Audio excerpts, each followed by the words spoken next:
Have you ever wanted to pick the brains of an industry leader or an influencer or someone who's shaping the future of our industry? Or maybe someone who's been in the trenches for a while and has real thoughts and opinions? Well, today we're going to do just that. We'd like to thank our presenting gold sponsors. Avanto, transforming your workflow from design to cash without the chaos. And the Collaborative Network, a platform where leaders in the contract interiors industry unite. If you're leading sales, marketing, or growth in the contract interiors industry, you already know this work can feel isolating. So that's why we built the Collaborative Network. It's a peer-driven community for manufacturers and leaders who want real conversations, real accountability, and practical insight, not generic advice. No posturing, no sales pitches, just experienced people working through real challenges together. If you're ready to grow smarter, check us out at thecollaborative.network. Welcome back, or welcome to the Trend Report, your inside look at the people, products, and ideas shaping the future of workplace design. I'm your host, Sid Meadows, and I'm glad that you've tuned in for another edition of our Hot Take series, where I'm joined by a co-host. We spin the wheel of topics and share our unscripted hot takes in real time. And my guest or co-host today needs really no introduction, but please join me in welcoming to the show Kay Sargent with HOK. Hey, Kay, how are you? I'm great, Sid. Thanks for having me. Well, it's been a minute, and I should say welcome back because, and I should have looked this up, you were a guest in season 1 of the podcast, which would have been 2020. And that's a long time ago. I love that. And I love the fact that you said you're going to pick the brain, I'm not sure how much is left up there, but you just pick away. Okay.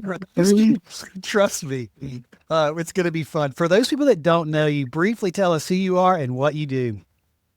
Sure. I am a practicing designer of over 40 years. I'm the mother of 5 kids. I am the director of thought leadership for interiors at HOK, which is one of the world's largest architectural firms. I focus on a lot of topics on neurodiversity. We do a lot of foresight. We do workplace, artificial intelligence, all the things that are impacting our clients today that they want to know about so that they can be future ready. Mm-hmm. And so I spend a lot of time doing that and traveling around the world talking about it. Well, so explain for us just for a brief moment, what is the director of thought leadership? What does that actually mean? A really good question. This is not real, by the way, but right. Yeah. So for years, I'd kind of gone through practicing designer, project management, director of ops, interiors, all those things. I led our workplace team for a while, which is all of our big corporate clients that have millions of square feet of space all over the world. But really what we found is they want to know what's happening and what's coming. And so we tend to spend a lot of time really focusing on what are the things that are important for our clients that they need to be thinking about that they may not be thinking about. So that's what I do as director of thought leadership, is answer a bunch of questions about anything and everything our clients want to know. That's awesome. And congratulations on the book. Was it last year that you published the book on neurodiversity and design? God, it feels like a decade ago, but yes, it was just last year. That's great. And how's the book going? It's going well. We actually just had the last official book launch a year later. So I don't know if you can call it a launch a year later, but it's been great. We've been in multiple cities, had lots of different conversations, and it's found a really interesting audience that I could not have anticipated, whether it's families, whether it's operational therapists. It's been really exciting and really interesting. And it's great to see that every sector within HOK, healthcare, sports and rec, justice, hospitality, airports, they've all picked up on it and created their own versions and are running with it, which is awesome. Absolutely fabulous. That's awesome. Well, I'm excited for you to be here today. I really appreciate you giving us a quick little update as to Kay, but are you ready to dive in? Are you ready for this? I don't know if I'm ever ready, but let's do it. So I showed her the wheel a minute ago and she goes, oh, it's like a real wheel. Like, it's a round wheel. All right, let's get started. There's some really good ones, and I hope there's some that are really relative to you, but I don't control where they land. So we're going to hit the spin button and see what happens. All right, let's do it. All right. So our first question, we're going to try to get to 4 is, so we've had this one before and I thought I had removed it, but Kay, if you tell me like how much you really want to add to this question, but are dealers today more strategic partners or order takers? Because I don't know, how They much are you involved with dealers today? Yeah, no, we are. They should be strategic partners because they are the linchpin in everything, right? There's a big corporation, there's a big manufacturer, but the dealer is the one that is delivering everything. I fear that in a time where things are going very quickly, everybody wants everything fast, designers are really being pinched, that designers are treating dealers like order takers, but I think that that's a mistake. How do we Number change one, that? well, they shouldn't be doing our jobs for us. We should be doing our jobs. And number two, we need to leverage their expertise and their talents. And they're in a really difficult situation because they don't want to say no to the design community. But I think in many times there are certain firms that are asking them to go way beyond what they should be doing and doing parts of their job. But it is really about the delivery, the connection. So they should be a very strategic partner. Well, and I'm going to agree with you. I'm going to call them the glue. They're the glue that connects the manufacturer to the end user. And they are the front line for all of the manufacturers out there. And they're the ones that are managing the complexity because every job has some level of complexity with it.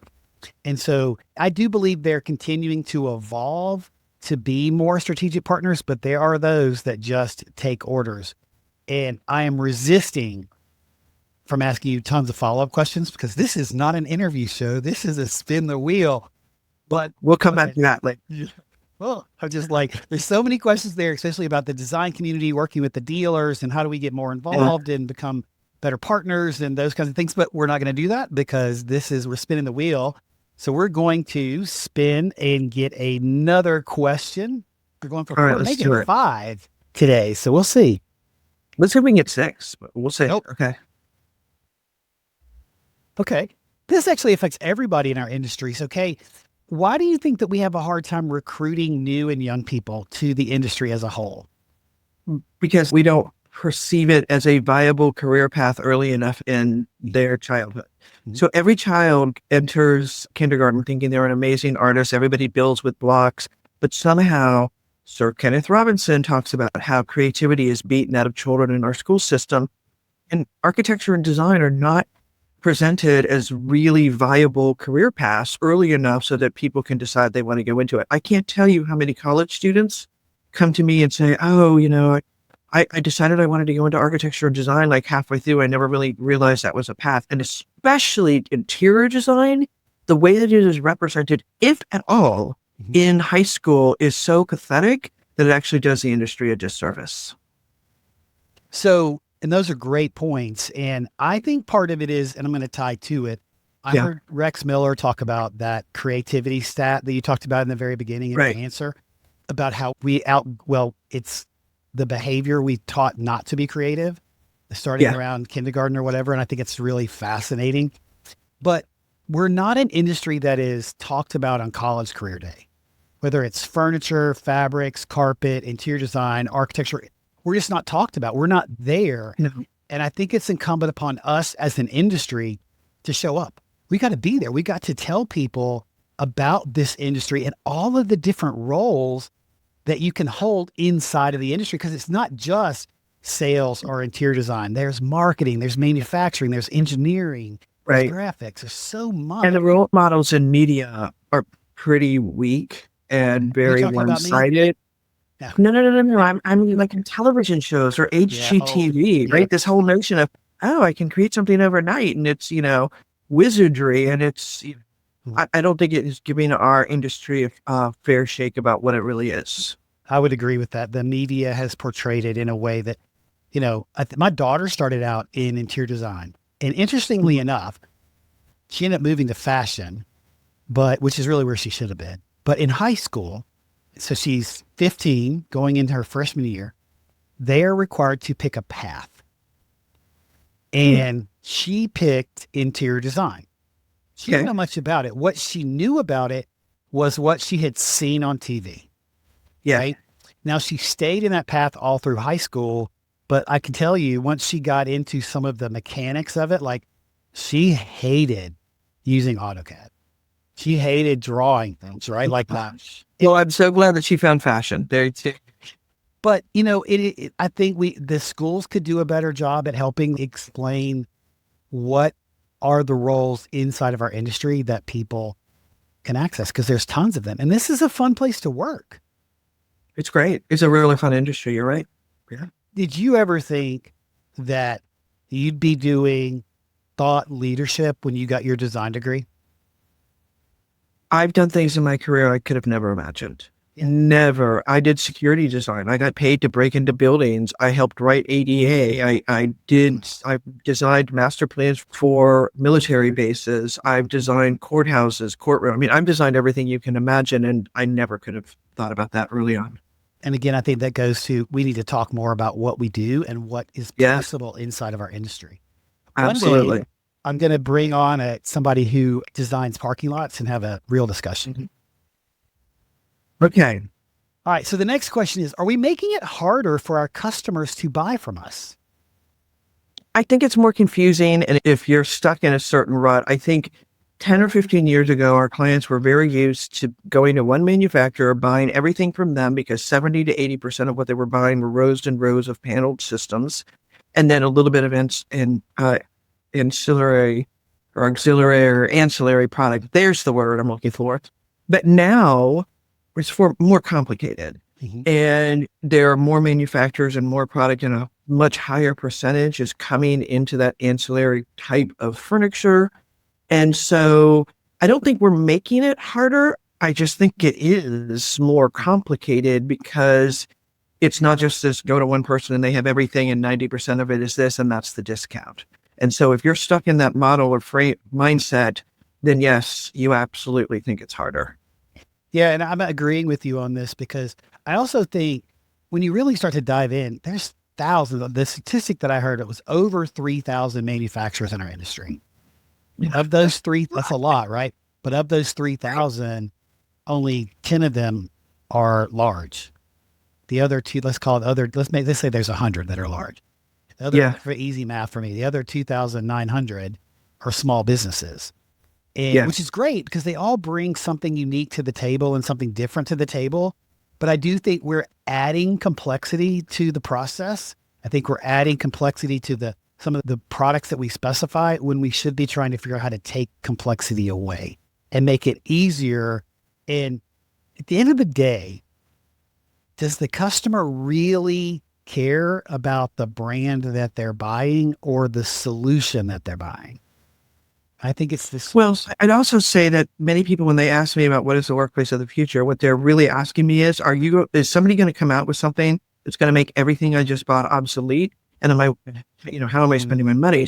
I think the whole way that we procure furniture for the period of time that we do it, and then the afterlife, while we could talk for hours about that, I think it's really broken. And I think we need to be coming up with better options and solutions for our clients. There's some good questions around that topic on this. Maybe we'll get to one. All right, good. Well, maybe let's try another one. I've lost count how many we've spun already, but we're going to three. This is 4. We will get to 6 then for sure. All right, next question. Right. Oh, do you have a favorite sales question? What do you value? Oh, everybody right now is so focused on productivity or this or that. We're not asking the right questions. And the question is, what is it that you actually value? What do you actually want? Do you value furniture that will last for 20 years? Do you value a workspace that will encourage people to collaborate? What is it that you value? And I'm going to tell you, most of our clients, when we ask them that question, have to stop and think about it, because they're not really sure. Like, do you value spaces where everybody comes in, sits at a desk, and is spending 90% of their time responding to email? Or is there something else you want your people to do? And if so, if you value something different, then we should be designing differently. That's my favorite question. I love that. That is a really powerful question. And so I am going to give a different question. Obviously, my answer is going to be different. But my favorite question is, what problem are you trying to solve in your business? Yeah. Like, I want to understand, what's the real problem that they're having? Because I believe when we ask a question like that, we actually uncover more opportunities to solve more problems or sell more product and services to that client by trying to understand the problem they're trying to solve when they're buying furniture? Yeah. I think we just basically did the yin and the yang, the positive and the kind of looking at it from the different angle, basically the same question. Well, we need to learn to ask better questions and understand why people are buying. And I would say to the listener, if you go to the website at sidmeadows.com, on the right-hand side of the screen, there's a little red box that says, leave us a message. I would love for you to go over there and leave us a message and tell us what's your favorite sales question. Like, tell me what's your favorite question to ask your customers when you're in your out there talking to them. We'd like to thank our supporting silver sponsors, KISP, who helps furniture brands visualize and sell products before specification. Navitas Credit Corp. Navitas makes great workspaces affordable, turning furniture projects into easy monthly payments. Web Configurator Services, the leader in AI-powered online product configuration and quoting. Selling contract furniture is getting harder. You're dealing with complex products, disconnected tools, and buyers who make decisions before you ever get to spec. KISP helps fix that with clean product data, visual sales tools, and expert visualization services built for the way furniture actually gets sold. Backed by 30 years of experience, KISP helps dealers and manufacturers visualize, configure, and get chosen early before specification ever starts. To learn more, visit KISP.com. Let's be honest, selling contract furniture has gotten complicated. Between product options, pricing rules, and back and forth emails, quoting can slow everything down. And when quoting slows down, deals slow down. That's where WCS comes in. They offer web-based CPQ configurators that combine visualization, real pricing logic, and instant quote generation, so your team, customers, and sales reps can configure correctly and quote immediately. If you're a manufacturer looking to simplify how you sell, check out webconfigurator.net and request a free demo. Let's get to another one. This is number 5, right? Yep, number 5. Okay. All right. Oh, up there. This is great because of what your role is at HOK. So the question is individual thought leadership important? It's okay. Take it right. Yes, but if you keep it to yourself, it's the best kept secret and it doesn't help. And what we really need to be doing, we need to have individuals that are sparking ideas and thoughts. Innovation kind of like germinates by itself, but then it grows and when it comes together. And so I think what we need to do is have opportunities and platforms, whether it's conferences or professional associations, where people can bring those things together and say, here's what I'm thinking. What are you thinking? Or what are you seeing? And so like we have a ton of roundtables with our clients to share, this is what we're seeing. How do you guys feel about this? How is it impacting you? They learn something. We learn something. Everybody around the table learns something. And so, yes, but it's a first step and take it to the next level. So I agree with you. Our industry needs more voices. We need more voices, not sharing the same thing other people are sharing, but sharing their original thoughts and their original ideas to help solve problems that exist in our industry, because every industry has problems. We have problems and we can solve them collectively. But if you don't share your thoughts on a topic, then nobody's going to know what it is. So that's kind of to your point. You got to share it. Okay, but let me just say this. Our industry is really struggling right now because everybody is putting things out there without really collaborating on them with other people. And so there's 10 different versions of what the same word means because everybody is just making it up and then throwing it out there. And it's confusing the market because we don't have a common language or common terminology and define it the same way. So flexibility, flex space. Okay, for some people that's co-working. For other people that's hot desking or free choice. For other people it's preset suites. So that one term has multiple different definitions depending on who you're talking to. And how are our clients ever supposed to understand what we're talking about if we're all using different terms for different things? Mm-hmm. So the bottom line is individual thought leadership is important, meaning the individual person that means creating content. A lot of people don't want to create content, but it's also equally as important for the brands to take a leading role in thought leadership and not Yeah, just selling. yeah. And look, some people are just coming up with dumb terms just to Yeah. be different, and that's not helping either, right? Like, let's be intelligent about what it is that we're doing, and the goal should be to clarify, not confuse. And we're Great. confusing. But if you don't share your thoughts, nobody's going to know them, and it's actually not thought leadership if you're not sharing. That's true. Okay, let's do another one. Thank you for justifying my position. I fell into the world of thought leadership. Like, I fell into it. And I thought, nobody wants to hear my opinion.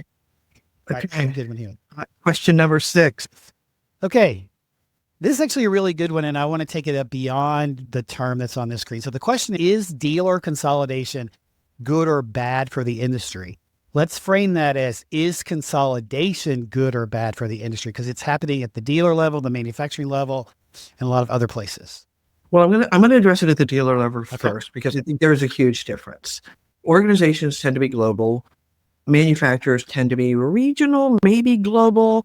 Dealers tend to be local. They are the linchpin. Okay, so you've got 2 big global international companies and a linchpin right in the middle, which is just local. Most of our clients want partners that can service them wherever they are. And that has always been a challenge with the dealers that are just being in one market. So the fact that we now have multiple dealers that have multiple locations in multiple regions or states, I actually think is good, because that's what our clients and customers want. So from expansion, I think is a great thing. Manufacturers consolidating, buying each other, etc., can be good and it can be bad. It can streamline, give you economy of scales. It can streamline certain things. It can pool some of your resources. It can get rid of some of the redundancies in markets, etc.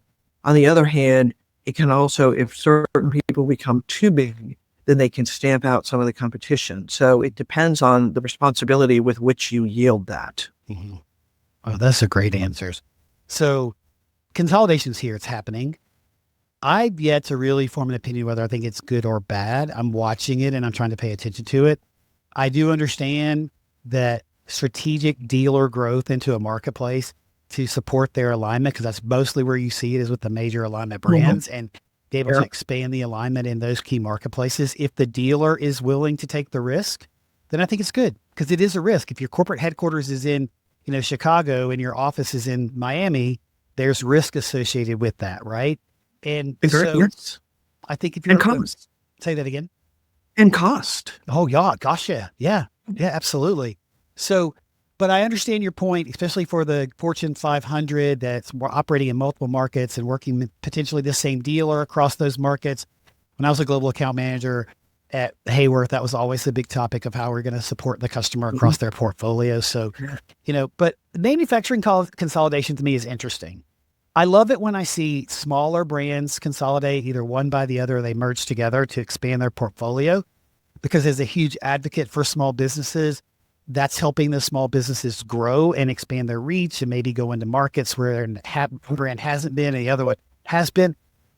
But when you see these massive acquisitions like with Miller Knoll and Steelcase and H&I, it brings a lot of questions to me about how big is too big.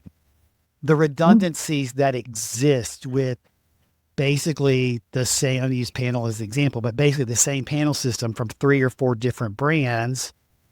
When do you decide to consolidate them? When do you decide to merge them together? I actually am really surprised in some of those cases. I thought early on that they would take maybe one line and make it more about like the high-end bespoke product and the more residential and hospitality, and the other one would go the other direction, because they all have a little bit of both, right? It's hard to be a luxury brand when you're also at the bottom of the pile. You kind of have to decide, and I think everybody's trying to be everything for everyone, and I don't necessarily think that's a great strategy. I think a better strategy is to say, okay, we've got this brand that's really, really good in these markets. In this one, let's get rid of the let's just focus on the really good. And this one, is the yin to that yang, and so they're going to focus on this.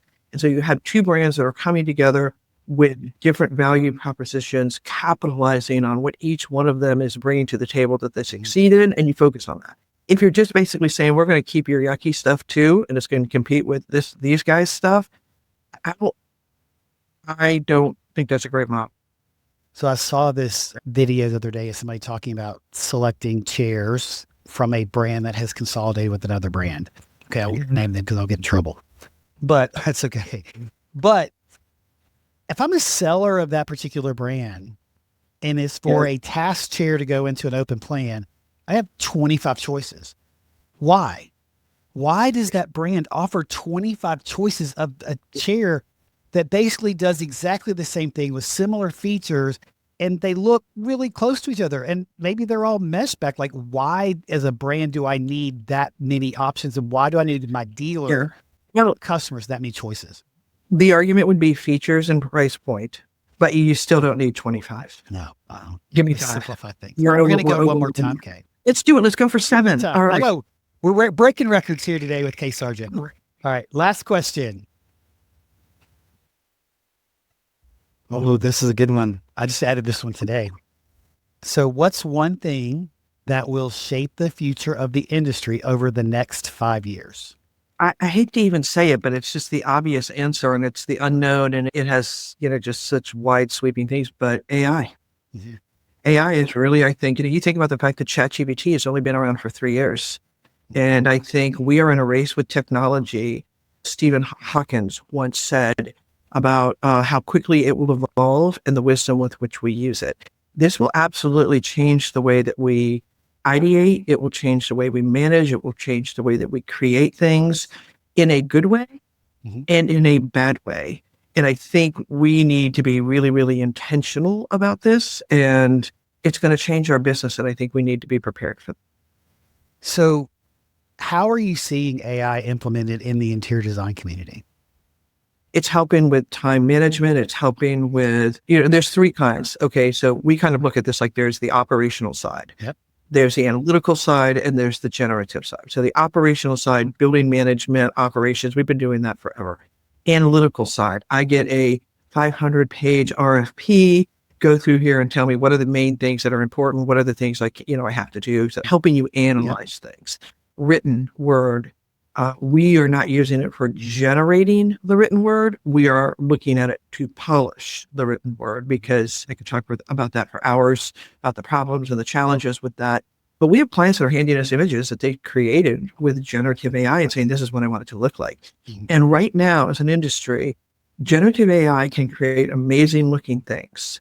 It will not tell you how a person who you're really designing for will feel and function in that space. And that is where our expertise is still so important and valued.